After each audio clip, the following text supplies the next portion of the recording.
Good afternoon, everybody.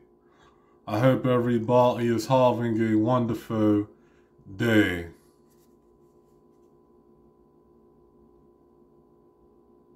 And in today's video, I am going to be doing part 4 of the MK Ultra Mind Control Exposed. Hold on 1 second, I'll be right back.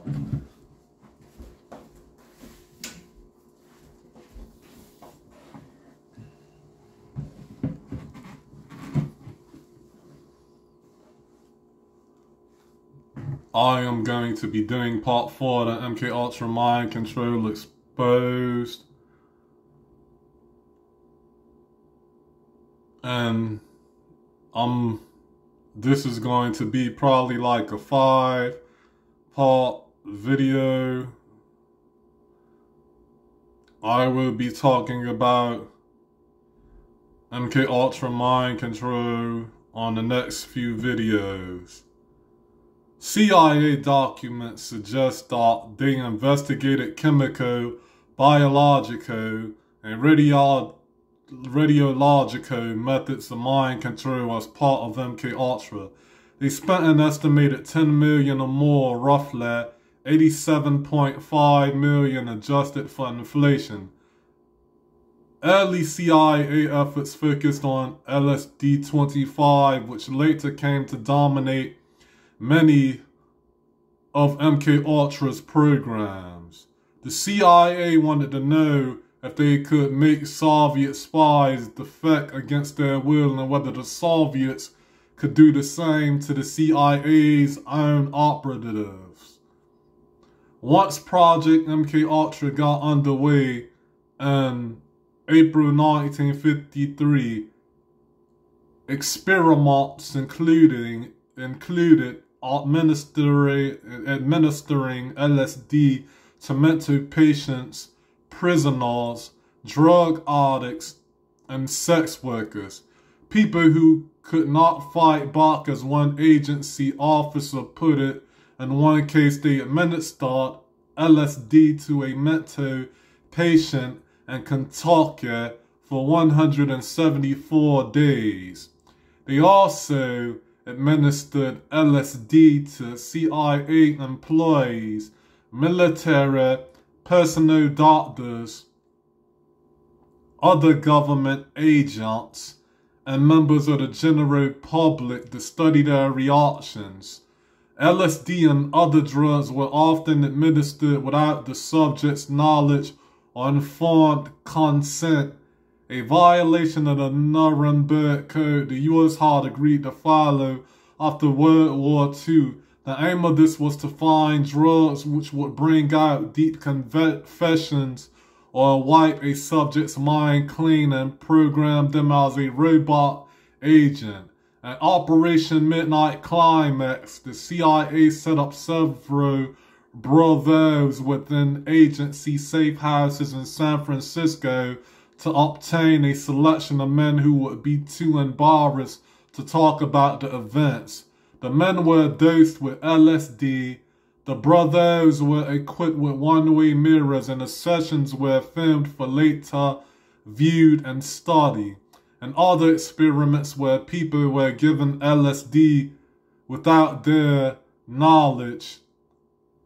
They were interrogated under bright lights with doctors in the background taking notes. They told subjects they would extend their trips if they refused to reveal their secrets. The people under this interrogation were CIA employees, U.S. military personnel, and agents suspected of working for the other side in the Cold War.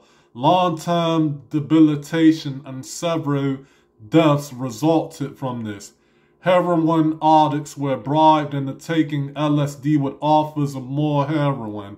At the invitation of Stanford psychology graduate student Vic Laveau and acquaintance of Richard Alpert and Allen Ginsberg, Ken Kesey volunteered to take part in what turned out to be a CIA-financed study under the aegis of MK Ultra at the Menlo Park Veterans Hospital, where he worked as a night aide.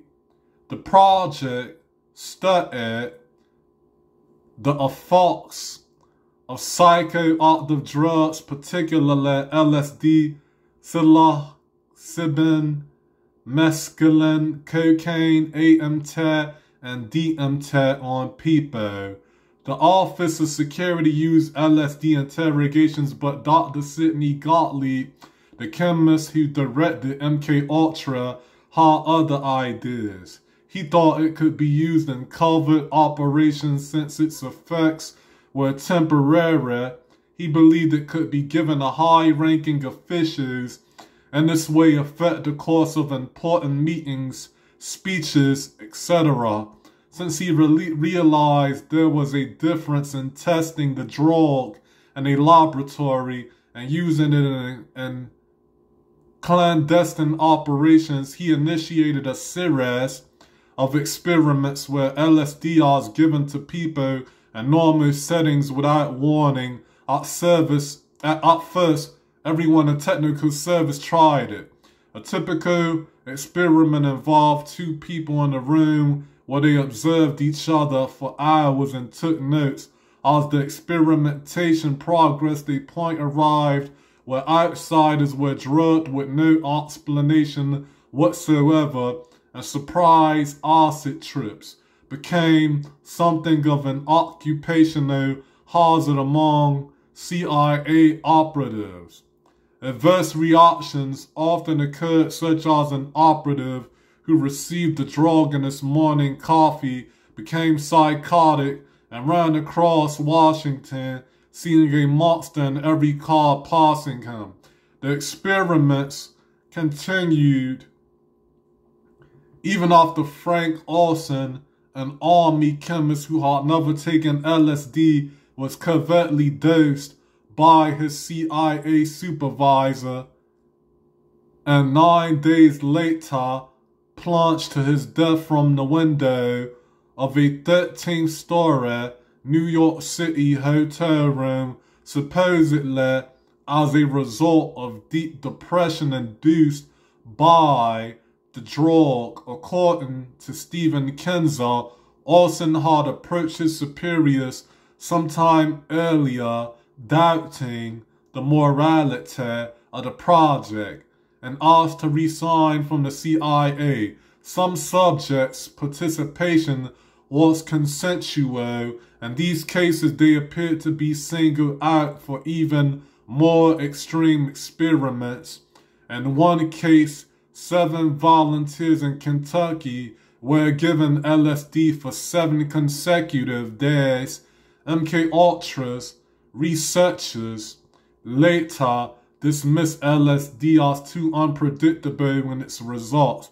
They gave up on the notion that LSD was the secret that was going to unlock the universe, but it still had a place in the cloak and dagger arsenal. However, by 1962, the CIA and the Army developed a series of super hallucinogens such as the highly touted BZ, which was thought to hold greater promise as a mind control weapon. This resulted in withdrawal of support by many academics and private researchers, and LSD research became less of a priority altogether.